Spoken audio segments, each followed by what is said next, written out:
PREPS.com. I'm Evan Wren, and this is the Big Country Preps Wednesday night podcast, our weekly look at the area athletic scene, what happened last week, and what's going on this week. I'm here with my partner, Dan Youngblood, via Zoom.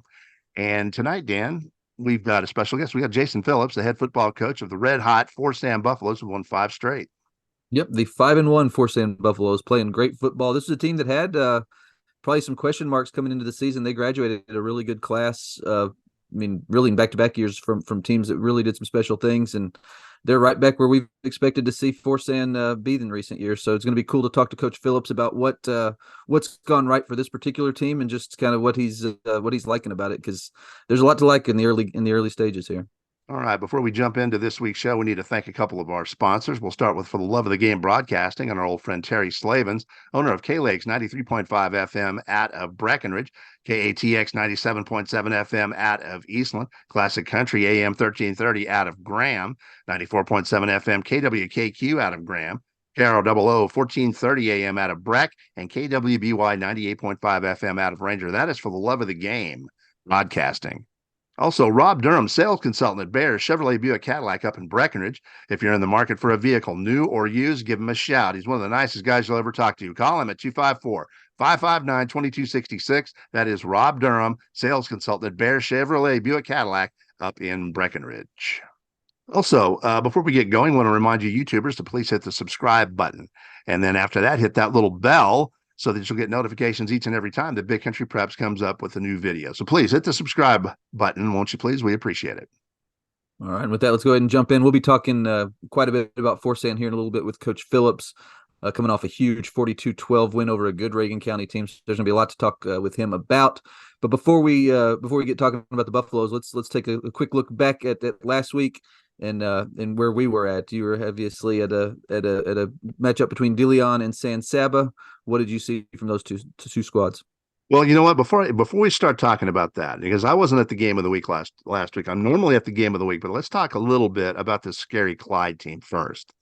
This ball club that just wiped out an undefeated Vernon team and destroyed another Big Country Preps game of the week. Thank you, guys. We appreciate that. That's 2 you've blown up.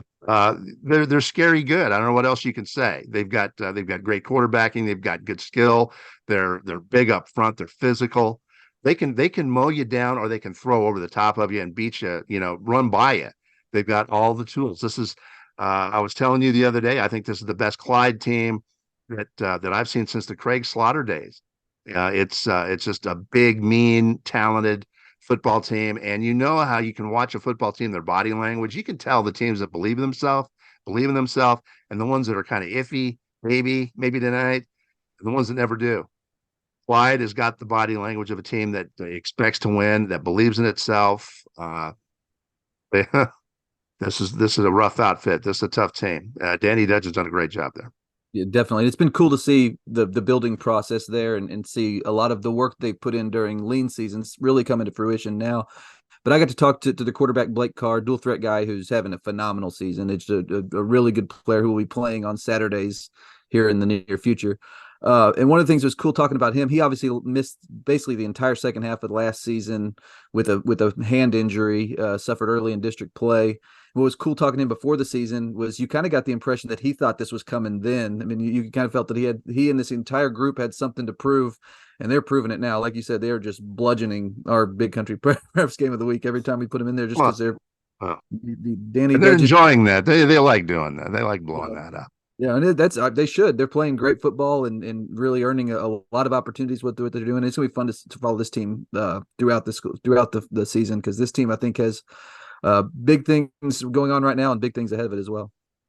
Absolutely. And I was down in San Saba for last week's matchup with DeLeon. DeLeon came away with the win in that one. San Saba is beaten up. They were going with a backup quarterback. They're down numbers wise right now because of some injuries, but yet they still came out and gave DeLeon a go. And this is a good DeLeon football team. This is another one of these programs. It's the best football team we've seen out of DeLeon since Coach Yeager was there a number of years ago. This is a ball club that I don't know. Another DeLeon's playing Toller this week. I'm not prepared to say that DeLeon is on par with Toller, but I think they can challenge for the number 2 seed. the matchup between DeLeon and Coleman, I'm looking forward to. I think that's going to be a great ball game. I think DeLeon is playing well enough right now to give Coleman a go and possibly take that number 2 seed. Uh, Beating Toller would be a big leap for just about anybody. I think that Toller is exceptional and maybe good enough to win the region. Yeah, and we had somebody out at the Coleman Toller game, and unfortunately that one was just a mismatch just based on how good Toller is. But DeLeon, I agree with you that Coleman DeLeon game looks like it's going to be a really fun one here in a couple weeks. Yes. As for me, I was out to what was probably not circled on the calendar before the season, but what turned out to be a really good football game. Wiley at Plainview. Wiley comes away with its fourth straight win, 36-34 over Plainview, and that's a good Plainview team. I would not be at all surprised to see them finish. I think they're definitely going to make the playoffs. I wouldn't be surprised if we see them even challenge for the runner-up spot. But Wiley was able to escape with the win in a really weird game. Even Coach Martin mentioned just how weird it was. There were a lot of just very strange things. Wiley actually got outgained by a pretty good margin. They had trouble throwing the ball into a really stiff wind, but they had a big game from Malachi Daniels. Their running back had over 185 yards and a touchdown. Could have had another one and slid short of the end zone late in the game. But a lot of wacky things happened in that game. But at the end, the big story at the end was that the Wiley Bulldogs pulled out another close game, and they're really kind of developing an identity of doing that. So this is a good Wiley team, and they've got a big game coming up, and we'll talk about where we're going to be this week as well. But they got a big game this week against Wichita Falls Rider at home, which could well decide that district title. So the Bulldogs are playing well. And then just real quickly, I'll touch on Abilene High came away with they continued just to run roughshod through their start of their district. They beat Amarillo Caprock 55-0 in another game that was decided by halftime. This Abilene High playing very well. They've got a big one this week as well against Lubbock Cooper, who's also been playing really well. So that one could very well be that district championship game as well. So we got two big local games this week. All right. The big area games this week, I would focus on about 3 of them. Clyde and Jim Ned hook up this week. That's a big one. That's going to be out at Clyde. Another one that I think people are going to be underrating because of their slow start will be Stanford and Cisco. Cisco now is healthier than it has been in a while. They are at home, and if they're able to chew clock and limit possessions, do not be surprised if the Lobos give Stanford, an undefeated Stanford team, a tough game. It's possible that could happen, and that's going to be an important one because that's for the league lead, or at least a share of first place in that district. But our Big Country Preps game of the week this time around will be the Heiko Tigers hosting Dawson. And you know what? Heiko has earned it. Heiko has earned our game of the week, and we're going to be heading out there. This will be the first time that the Big Country Preps game of the week has been at Heiko. This is the first, and you know what? They're playing really well. They're 5-2. They're challenging for that number 2 seed. Nobody's going to get past Martin, but Heiko could take that number 2 seed if they win here. It's a big game. No, it's been cool to watch what Heiko's and Coach Swearingen have done this season. We haven't had a whole lot of opportunities to get out there for big games in the past, and they're giving us reasons to do that this year. They had a huge win over Wortham last week, a good Wortham team. Beat them by a 23-22 margin, just a really narrow win where they got out to a little bit of a lead and held on. And then this week's gonna be another tough game against a good Dawson team. So they've played in back-to-back weeks, Mart, Wortham, and Dawson. And if they can find a way to survive this one, I think you're right. They're going to be the number 2 seed out of that district and have a chance to do some damage in the playoffs. So it's been cool to see what Heiko's done this season. I think it's gonna be fun for you to get a chance to get a look at them up close and personal. All right, and with that, it's just about time to bring on Coach Phillips, who's done a whale of a job. He's one of the longest tenured coaches now in the Big Country. It's seldom nowadays do you see a guy stay around at a school longer than say 6 years, 5 or 6 years. That's a long tenure. Coach has been over there since he's been over there like 12 years now. At off the top of my head, I believe 12 years, and that's so rare. And you're now, in my opinion. You're starting to see the benefits of that. When you start keeping a coach around that long, they start building that conveyor belt. They get that conveyor belt going. You have a constant influx of junior high kids that are accustomed to the system, and it just starts to click after a while. The longer you keep a coach, the better. And I'm all for that. Yeah, I agree with you. And I think you start to see just where kids come in with the expectation before they even get there. And I think that helps when you have graduation losses. It helps when kids kind of know what they're stepping right into, where the expectation level's already set. And I think that stability is definitely a huge positive for a program, and it's going to be fun to talk to Coach Phillips. Looks like he's about ready to join us. You ready to get him on? Absolutely. All right, let's do it. And joining us now, Forsan head football coach Jason Phillips. Coach, thank you so much for joining us. We appreciate it. Thank you guys for having me. Coach, 5 straight wins. You got to be feeling good. What do you tell us first off? What are you liking about this ball club right now? I just like the way that we've came together through, since the start of two-a-days, through the scrimmages, and even through the non-district games. I think we've really improved as a football team. I think we've cleared up some of the question marks that we had, and probably fans and media had. I think we've addressed a lot of those, and I just like the way our kids are playing right now, playing with a lot of passion and a lot of heart, and a lot of competitiveness, and playing physical football, which is what we like to play around here. But just super proud of the guys and where we're at, and hopefully we can continue to get better. Yeah, and you just led us right into the next question. We've talked a lot over the years about just the physicality of your program, that ground game y'all have. Just has that kind of lent itself to some of the consistency you've seen, even when you have some new players stepping into those situations, just where the kids do know what to expect from that regard? I think so. I think so. If we try to have the most physical football team we can get out there, offensively and defensively, and from year in and year out, we have to plug in place. 2A schools, there's quite a bit of turnover sometimes, and you've got to have that foundation at the JV level and started at the junior high level, and I think it's for us. It seems to be a good segue from junior high to JV to varsity. It's easy for us to transition, especially if we have some kids that are physical to begin with. A lot of times that's tough in the junior high, especially. But I think it makes it easy for our program, because that's what we want to do. We want to be a physical running team. We're actually throwing the ball a little bit more this year than we usually do. But we want to be a physical football team, running the ball first offensively, and we want to be physical, stopping the run defensively as well. And wasn't really didn't really do that well against Coahoma, but since then the guys have really stepped up their game and started to play our brand of football.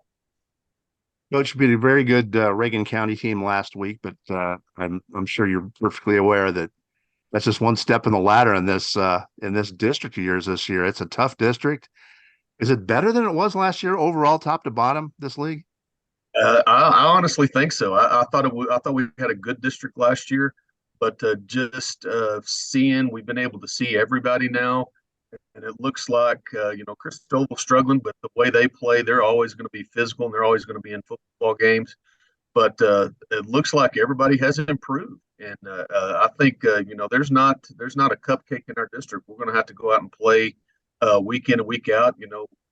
We started off 1-0, and like I told the guys right after the game, 1-0, and you started off this with a road win is even bigger, and I think that just gave us a good step forward. And that was the most complete game that our kids have played. I thought we played extremely well on both sides of the ball.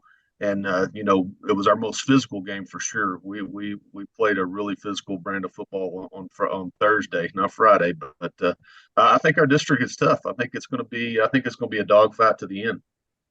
And Coach, y'all have had kind of a unique experience in that as part of this region, y'all have been sent to the Northeast, y'all have been sent to the Southwest. Y'all have played a lot of different teams, so probably better than anybody just how tough this region is. Both those districts very, very tough. Just talk about the minefield that this region is. Obviously, a little early to start looking too far ahead, but this is quite a region that y'all play in. I think it's the toughest region. We may not have the best team from year in and year out in our region, but I think top to bottom, I think our region, has, if it's not the toughest, it's right there. Just look at our district. We have a really tough district, and right off the bat, we can play just as tough, if not a tougher district in that region with Hawley and Stanford and those guys. It's going to be, and like you said, we've been all over the place. We've been up north with Lubbock. We've been down south where we are and kind of out west, and we've been, east with those schools around Abilene, and everywhere we've gone, the districts are tough, and I think that's what makes our region special. And I think that's what if you get out of our region, you're a good football team for sure. And a few years ago, we made it to the regional semifinals, and three of the four teams were out of our district, which was unbelievable. We were the 4 seed. So I mean, it's a gauntlet. It really is, and you've got to be a good football team to advance in the playoffs, number one, and then to move along in the playoffs. Coach, I don't know how far back in the records you've gone and looked, but we've gone quite a ways back. And I don't know if you're aware of it or not, but if your ball club continues to play as well as it is this year, and granted, we're not taking anything for granted. You still have to take care of business and play well and keep improving. But if you continue to play at the level you're playing at and finish, with a good season, we're going to complete the best 3-year run that Forsan has had in nearly 40 years. Nearly 40 years. What does that tell us about the state of your program? That's something to be very proud of if you accomplish it.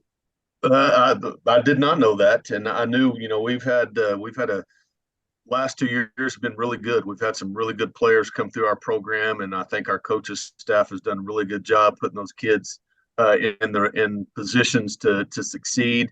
And I think this year is right along those lines. So we've got a really good football team. We've got some good football players, and our coaching staff has done a great job. We're doing some things differently than we have in the past, and I think it's really working out well. And some of the changes that we made are for the future. So hopefully this won't just be a 3-year run. It'll be 4, 5, 6, and until I retire, whenever that might be. But we've looked at one of the things we try to keep tabs on is district championships, and we haven't been blessed at Forsan since the start of this football program to win a lot of district championships. And last year we tied for the district championship, and that was great. But we want to win this one this year on our own. But like you said, this district's tough, and we got some work cut out for us. But I think I think our success, it starts with the kids and just the athletes that we have come through here. A lot of times we don't have the best athletes. We don't have the fastest guys or the strongest guys. But what we seem to always have is really good football players, hard-nosed kids, and I think that makes it easier to coach and makes it easier for our staff to put these guys in the right position to be successful. And you kind of touched on the next one as well. You've been at Forsan a while now. You just mentioned that you plan to retire there. How rewarding has it been to be able to build what you've built there, and kind of how impactful has the stability that y'all have had been just with the staff and with yourself? For starters, I'm extremely blessed. Y'all know as well as I do that my situation is a rare situation where somebody stays that long. I was never one that was seeking other things. My first day in the door here, I fell in love with this place. I fell in love with the staff, not just the coaching staff, but the faculty. Fell in love with the kids. Fell in love with the community. And I think, like you said, I think that stability has made our transitions from. Sorry about that. Made our transitions from one year to the next. I think it's made it a little bit easier. Now there's been years. I mean, we all know there's been years that no matter what we do, we're not going to win a whole lot of football games, and that's just 2A football. I mean, there's going to be years that other teams are better than you, and what we got to try to do as coaches is limit those years and make the best of every possible year. Some years, a 3-7 record is a really good year, and we've been blessed the last few to go past that, and hopefully we can continue that. But you're kind of isolated out there in West Texas, kind of forgotten out there. But one thing I was curious about is how difficult is it, being as isolated as you are, put together your non-district schedule? There's only a handful of teams that are your size that are out there. So how tough is it to find a non-district schedule for you? It is really tough. I mean, it is really tough. I mean, we always start our non-district schedule. Several years ago, we ended up in the same district with Coahoma and Stanton and some of those other schools. And that's when our district schedule got really tough to fill because we didn't see that coming. And luckily, UIL prepares us more. But we try to find as many 3As as we can. teams that we know, because there's quite a few 3As within driving distance out here. We're always going to play Kahoma week 1. We're always going to play Stanton week 3. We're always going to play Post week 2 as long as we're not in the same district. And we're actually trying to add a few wrinkles in this next year. We're looking at getting Wink on the schedule, possibly Crane, just to get a little bit different look and get us, just to break up the schedule a little bit. But you're right. We are isolated. If you're not coming to Forsan, you don't go through Forsan. It's out in the middle of nowhere, but there's good and bad to that as well. I mean, there's times that I don't like going to Big Spring because I don't want to go to Walmart or HEB. I just want to stay out here where nobody can see me and it's really, really quiet. And along those same lines, just with that isolation, y'all are kind of in a, I guess, kind of a media black zone almost. But just is it kind of felt at times where maybe y'all have been a little bit forgotten at times, just from that standpoint of getting some kids coverage and those sorts of things? Well, I will say, and this is kudos out to you guys and some others. When I first started or took over as head football coach at Forsan, it was crickets. I mean, we would send stuff to the Big Spring paper, and that was about it. But you guys have done a great job. The Midland paper and the San Angelo paper have really picked up their coverage of us, and I don't know if that's because we've been winning more football games. Maybe that has something to do with it. But shout out to you guys because we are kind of in a black hole as far as media is concerned, and things like this I think has helped as well. That just to get a little more attention on our program and a little more attention to our kids, especially when our kids have really good games, really good years. It's really been good to see because 10, 12 years ago it wasn't like that. It was tough. Most people didn't know, if we won on Friday night. So it's really picked up, and it's much better than it used to be. I appreciate you guys. Coach, every one of your colleagues has a coaching tree, what they call a coaching tree, and their influences. I'll cite their influences. Tell us about your coaching tree and the key influences in your career. In my career, it all started with Dwight Butler. He was the head coach he was the defensive coordinator when I was in school, and then he was the head coach. I got a job. I was blessed to get a job with him straight out of college, and just it was a really good 11 years with him and that staff. And that one thing about that staff, what I've always appreciated is how close knit they were and how well they worked together. And that's one thing that we've tried to do here at Forsan, because that staff at Big Spring, we were together 11 years and with very little changeover, and it was really good to see. And that's what we've tried to do. I've tried to, not exactly the same, but try to keep some of that with this staff, and that's why a lot of us have been together for that long. And I think Dwight Butler he was one of my mentors. He was my coach, and then the head coach once I started coaching, and that whole staff just they helped form me into the coach I am today. And there's obviously room for me to improve. But I probably wouldn't be still doing this if it weren't for those guys. So I appreciate all that. All right, and last one, and from time to time we kind of put coaches on the spot a little bit, let them be king or queen for the day. And if there was one thing you could change about Texas high school football, what would that be? Well, when I first heard the question, the thing that popped into my head was play it a little later in the year, so it wasn't so stinking hot. But I know we can't do that. There's been a lot of changes in Texas high school football over the years. A lot of changes at the beginning were not well taken, but I think looking back at them, everything from our tackling trainings to all the safety stuff that we've done, I think it's made the game better.